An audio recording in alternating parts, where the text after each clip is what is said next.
जास्त वेळ न थांबता मी घरून लवकरच निघाले आणि मला सोडायला माझे बाबा आले होते.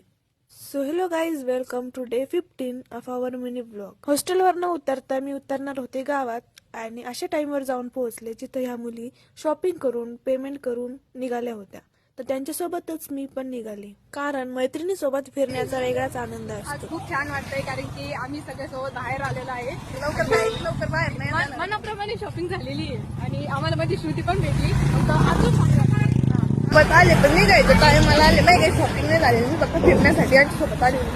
आम्ही काय बरं होत्या हे बाई बसवरचा टाइम संपला होता तरी पण आम्ही दुकानात गेलो आणि नोटबुक्स घेतल्या. मला नोटबुक आवडल्या पण मला माझी जी आवड आहे ती न घेतली आणि ही गोष्ट नोटबुक साठीच चालू होती. त्यांची एवढी स्पीड बघून आमची चालायची कॅपॅसिटीच संपली. कसं बसं गेटवर आलो पण लेट झाल्यामुळे वॉचमॅननी मॅडमला कॉल लावायला सांगितलं. कॉल लावल्यावर आम्हाला कुठं मध्ये सोडलो.